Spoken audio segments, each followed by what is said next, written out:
Prince Harry's call brought hope to countless veterans, creating a lifeline for their darkest moments. Prince Harry woke up early, recalling stories of veterans weighed down by PTSD and sleepless nights. He grabbed his phone and dialed Jake, an ex-Marine known for panic attacks that struck at random. Jake answered in a strained whisper, already tired of feeling helpless. Harry said, "I'm starting a 24/7 mental health hotline for vets. Think you'd help?" Jake hesitated, caught off guard. He'd tried therapy before, but it never felt personal. Harry explained that peers, fellow vets who understood those dark, empty hours, would answer calls. Jake exhaled, said yes, and they hung up. That short exchange convinced Harry this idea might work. If someone like Jake felt relief at the mere thought, then maybe countless others would too. A few days later, Harry visited a modest veteran community center. The walls had faded paint and curling flyers, but the vets inside formed a tight-knit group. They heard rumors that Harry had a big announcement. He stood in front of them and said, "We're building a hotline by veterans for veterans." Some gave him skeptical stares. One older vet leaning on a cane muttered that he'd seen plenty of empty promises. Harry described Jake's anxiety and why real, relatable voices were essential. A younger vet in the back began clapping, and volunteers slowly stepped forward. Harry felt the mood shift from doubt to cautious hope. The plan moved from concept to a genuine mission. Over the next week, Harry organized a planning session in a borrowed conference room. Psychologists, veteran advocates, and a handful of volunteers, including Jake, formed a circle of folding chairs. Dr. Monroe, who specialized in combat-related PTSD, outlined the backbone: strict confidentiality, 24/7 phone coverage, and a peer support method. She said veterans tended to open up more when they sensed the person on the other end had been there. Jake shifted in his seat but spoke up. "I've felt those panic attacks hit out of nowhere. Maybe I can talk someone down from that ledge." Heads nodded. They talked protocols, how to calm an angry caller, how to handle suicidal thoughts, and when to call in professional backup. A few local donors had already pitched in after hearing about Harry's plan. They had enough for phone lines, a small office, and maybe a little for volunteer training. Dr. Monroe offered to lead workshops to prepare volunteers for tough calls. Everyone agreed to keep the media at bay until they knew the hotline could handle real crises. Meanwhile, Harry set a target launch date. They wanted to go live soon. No red tape, no overthinking. He reminded everyone that veterans often needed help late at night when old memories flared and everyone else slept. The group wrapped up with a sense of urgency and purpose. Outside, Jake caught Harry's eye, silently thanking him for pushing forward. In the days before launch, they ran a pilot test. They rented a tiny room, 2 phone lines, a few battered chairs, and Dr. Monroe supervising. Volunteers rehearsed different scenarios.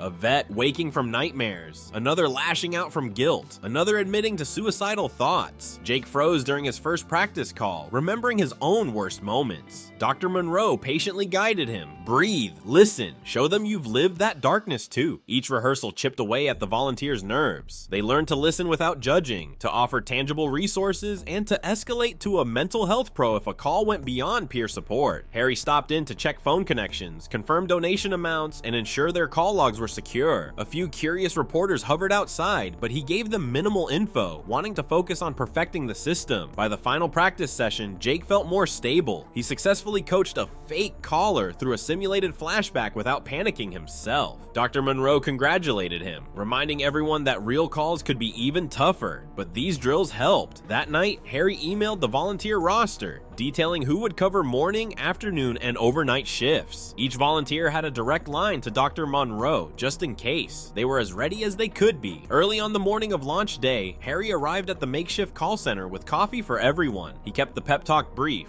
"Remember why we're here. Let's be the voice someone needs at 2 a.m. Operators settled in, waiting for that first ring, not knowing what to expect. At exactly 8 a.m., the hotline went live. The first call rolled in 5 minutes later. A young infantry soldier, recently back from deployment, admitted he couldn't sleep at all. Jake answered, felt the tension in his own chest, and gently said, "I know that feeling." The soldier paused, then unloaded stories of fear and insomnia. By the end, Jake gave him info on free counseling options. The soldier thanked him, breathing more evenly. That one call showed the volunteers how real it all was. Within 2 hours, calls spanned everything from mild restlessness to severe flashbacks. Dr. Monroe floated around, coaching volunteers as needed. Harry glanced at the call logs and spotted a few crisis-level cases, but each time the volunteer on duty handled it or escalated to Dr. Monroe. A local news crew parked outside, hoping for a statement. Harry stepped out briefly, saying, "We're focused on the calls right now." Then he hurried back, not wanting to miss any sign of overload. By midday, they had taken around 20 calls. An ex-Navy medic on the volunteer team spent nearly an hour with a caller who felt crushing guilt over a friend's suicide. She calmly reminded him that he couldn't have predicted everything. Meanwhile, another volunteer talked to a National Guard member who felt abandoned after returning home. Harry roamed the small office, bringing water bottles, checking if anyone needed a break. Jake looked tired but determined, pressing his headset tighter each time another call flashed on the screen. Reporters lingered, snapping photos, but the team paid them little attention. Dr. Monroe collected data, scribbling notes about the most common issues: panic, nightmares, social isolation. She whispered to Harry, "These calls confirm exactly why we built this." He nodded, relieved they had something concrete to offer. That afternoon, a caller threatened self-harm. The volunteer kept him talking while Dr. Monroe quietly contacted emergency services. It was tense, but eventually the call ended with first responders heading to the caller's address. A potential tragedy averted. A week later, the hotline had become a lifeline. Social media exploded with posts from veterans praising the no-nonsense approach. One wrote, "Never thought I'd find hope at 3 a.m. until I called this hotline." Another mentioned that hearing a fellow Marine's voice instantly calmed his racing thoughts. The volunteer roster expanded as word spread. Donations trickled in, not massive, but enough to maintain the phone system and add a second shift. Jake started to own his role. He tackled late-night slots, where calls tended to get raw. He listened to a Vietnam-era vet recount a battle that haunted him for decades. Jake used the same empathy Dr. Monroe taught, letting the silence breathe when the vet got choked up. They ended the call with the vet sounding lighter, maybe for the first time in years. Across the room, another volunteer guided a female soldier through postpartum stress mixed with combat flashbacks. The hotline's real power emerged in these small, profound moments, strangers connecting over shared scars. Harry finally granted a brief TV interview. Standing outside the building, he explained, "This isn't about me or any headline. It's about giving veterans a safe place to talk, day or night." A reporter asked if it was a publicity stunt. Harry stayed calm. "Talk to the vets calling in. That'll tell you everything you need to know." A month in, they saw the tangible impact. Volunteers reported veterans calling back to say thanks or to share small victories, like sleeping a full night or finally seeing a counselor. Dr. Monroe organized ongoing training to keep volunteers sharp and prevent burnout. They also set up a referral list for issues like housing insecurity or substance abuse. Each call told a different story, but the pattern stayed the same. A raw, isolated moment turned hopeful by one empathetic voice. One evening, Harry hopped onto a virtual meeting with the entire team. Boxes of faces filled the screen, some exhausted, all motivated. People took turns sharing highlights. A caller who overcame suicidal thoughts. A vet who reunited with family after years of emotional distance. Another who found confidence to start therapy. Jake spoke last, describing a midnight call from a Marine who felt worthless. "I told him I've been there too, and he broke down crying." That single conversation ended in mutual relief. Harry thanked everyone. "We set out to help vets who feel like no one's listening. Tonight, we proved we're listening." Applause erupted, screens filled with clapping hands. After the call ended, the hotline stayed open. Phones lit up with new names, new voices, and new stories waiting to be heard. For Harry, Jake, and every volunteer, this was the promise fulfilled. No veteran fights the worst nights alone anymore. Prince Harry's initiative gave veterans a place to turn when they felt most alone, proving that even a simple phone call could change lives. If you found this story inspiring, like, share, and subscribe for more impactful stories. Together, we can make a difference.